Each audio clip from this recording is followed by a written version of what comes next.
Most startups, they fail before they even begin. And if I'm being honest, my latest idea has been doomed from the beginning as well. You see, I was once again building a solution before validating my idea. And if you're in the very early days of building a startup, I bet you're probably in the same boat as me. I wanted to share a wake-up call that I had last week so that hopefully you can set yourself up for success instead of failure like what I was doing before.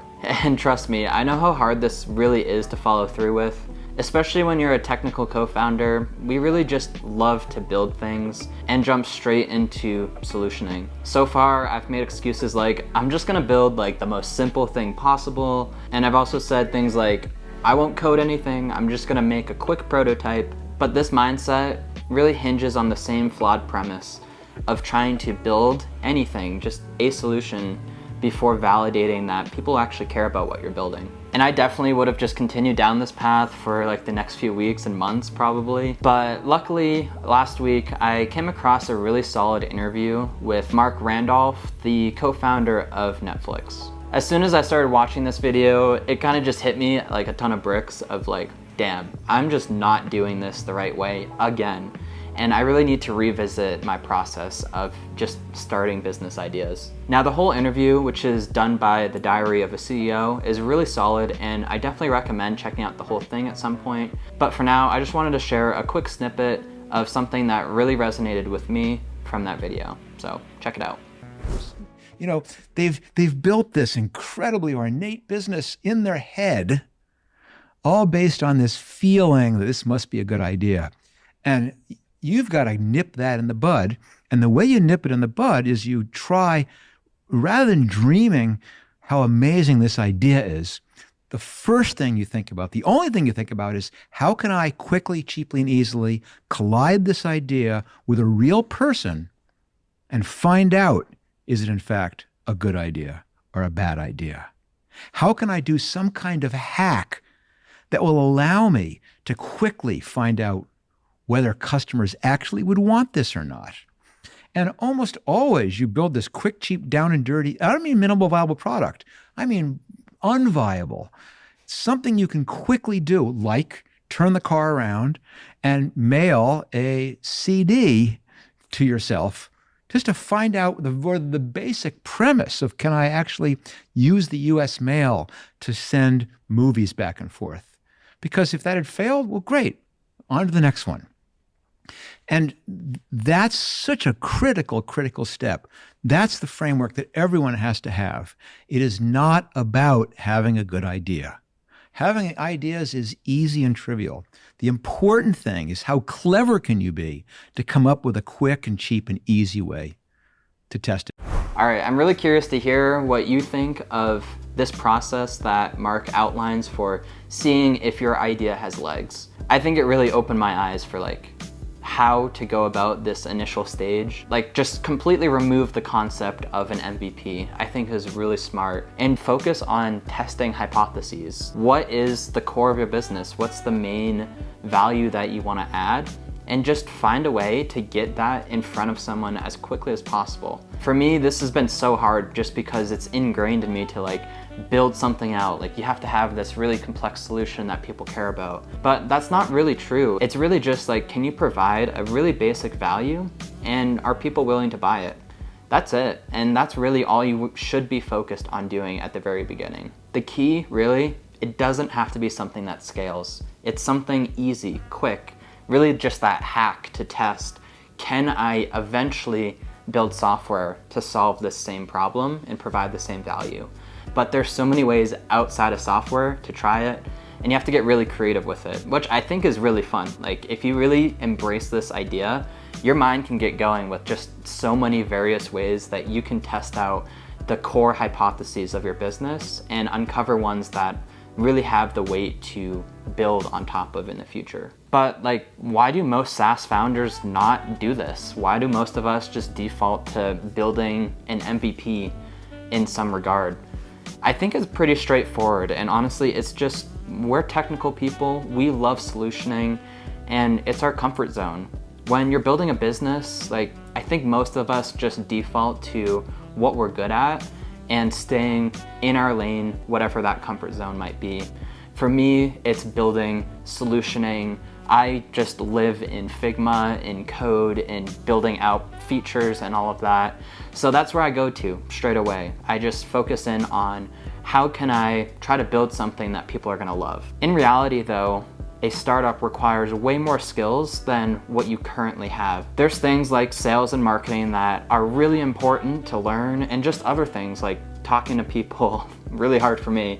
But yeah, just like getting out there, it's hard. And when you're not used to doing that, it's very easy to just default to falling back to what you do best. And I think that's the first step, is just embracing that a lot of this process is gonna be really uncomfortable, and you just have to get used to learning as you go and trying things and being bad at it. So embracing that mindset and just changing your mentality of, I'm gonna have to do things outside of my comfort zone, will really set you up for success as you continue your journey of building your own business. But why are we so focused on this concept of testing these hypotheses? Well, I think it really just boils back down to what the root of a business is. If you just look at it in very plain terms, a business is built so that you solve problems that people are willing to pay for. That's it. It doesn't matter how fancy your software is or how beautiful your designs are. It's just, can you provide enough value that people are willing to pay for it? And so that's what you should be focused on at the beginning, is looking at problems and just finding ways to quickly test them as fast as possible to find the ones that stick. And the more painful the problem, the higher the chance of success is for your business. The last thing you want to be is a solution that's in search of a problem. And that's honestly where I was heading with my latest idea, was just building something and then trying to find a problem to fit it into. That's not the route you want to go, because you're spending so much time building something that you really don't even know if people are going to buy it. So start small and don't think about the MVP.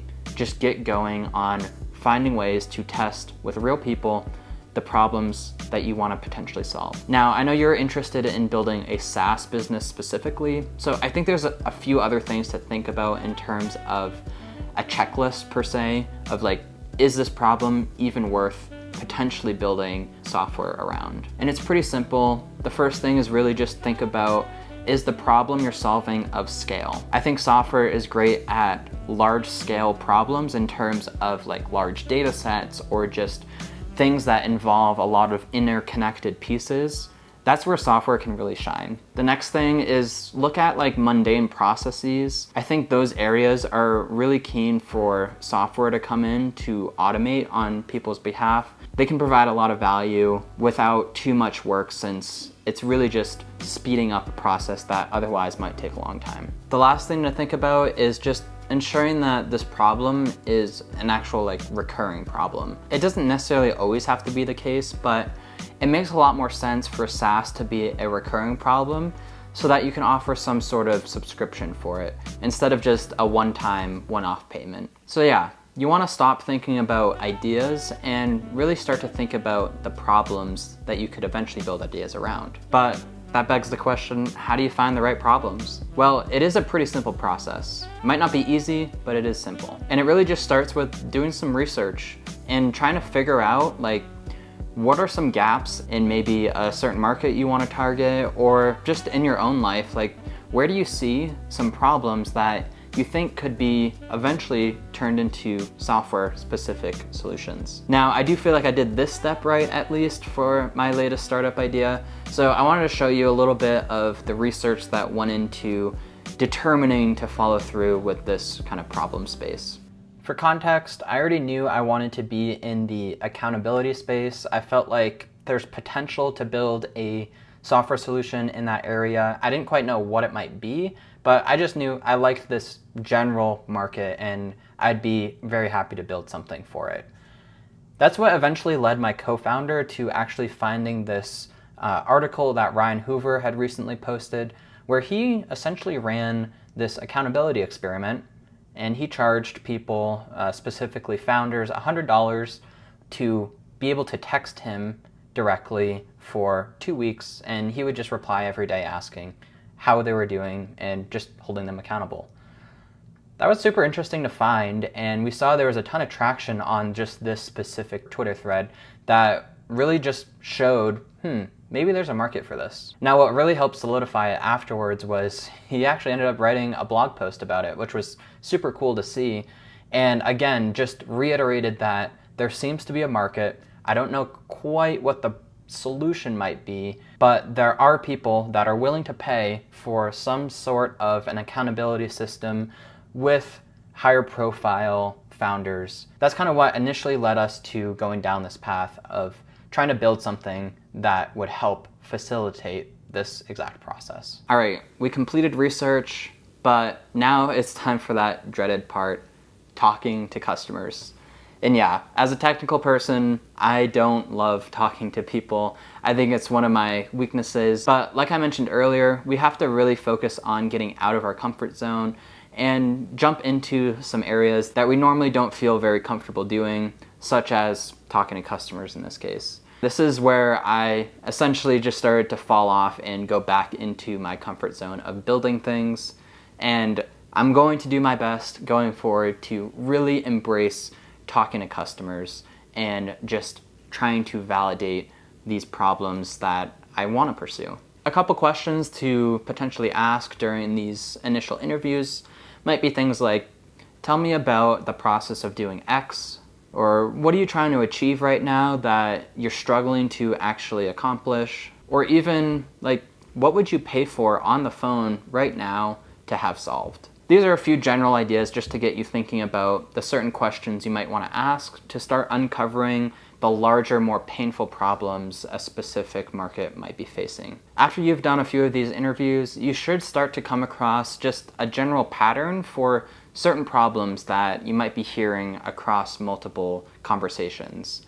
And that's where you can start to prioritize them, and then also think about that SaaS checklist to see if the specific problems would scale well into a SaaS solution. Now, this is where we can start to use that new process of really just like hacking your idea validation process to come up with, what's going to stick, what has the potential to become a business in the first place. And the important thing, and what I'm going to keep reminding myself, is like, there can't be coding, there can't be designing, no prototyping, no like using software whatsoever. It just has to be a physical process, or just thinking in terms of a physical process of how I can validate this idea and get it in front of people to see if they're willing to buy it. I think that's the most important part. And it's important because you're probably going to do this a lot. Like, it kind of becomes a cycle. You'll find one problem, you'll want to hack it, see if you can validate it. If not, you'll then move on to a new one. And you'll probably also, like, as you go, start to find new things that have the potential to become the business idea that you work on. So let's take a look at some of the hypotheses that I'm going to focus on as the initial ones to essentially idea hack going forward. Keeping it really, really basic, and there's going to be no designing, no coding, just going to be this page built out with validated hypotheses and findings. That's going to be pretty much it. And the beginning is super basic. I'm just going to start with like 3 hypotheses that I think are worth validating. First being, are solo founders willing to pay to connect with other founders in small like mastermind groups? The second interesting idea that we want to test is, are content creators, so niching into that specifically, willing to pay to join mastermind groups with other content creators? And the third business idea we want to validate and test would be, are business professionals willing to pay to be matched in a hyper-personalized way with another mentor? That's how I'm starting. And I don't really know exactly how I want to test them. That's what I'm going to make probably my next video about, just actually getting out and validating these. But that's the starting point, and it's going to be no building, just going out, talking to customers to see, is there any weight to these hypotheses, and what would we want to do instead or build on top of to move them forward. That's pretty much the summary of the wake-up call I had earlier last week, and what I just wanted to share with you. I hope you can take away from this that it's really important to just get out there and test your ideas before building. I think it's really hard to follow, but it's really important, and that's what I'm going to document going forward. You're going to see much less Figma and coding for now, and really just like hacking it together for like how I'm gonna test out this idea and move forward with new ideas. My gut feeling tells me that the hypotheses that I've kind of laid out for now are not gonna be what I work on, but I'm really curious to see what I kind of come up with and what I uncover with my co-founder going forward for what can become the idea space that we actually start coding on top of. Now, if you are curious to see what day one looked like for actually committing to this whole startup journey, be sure to click this video here where I really just go into depth on day one and just what led up to day one. Until next time, peace out.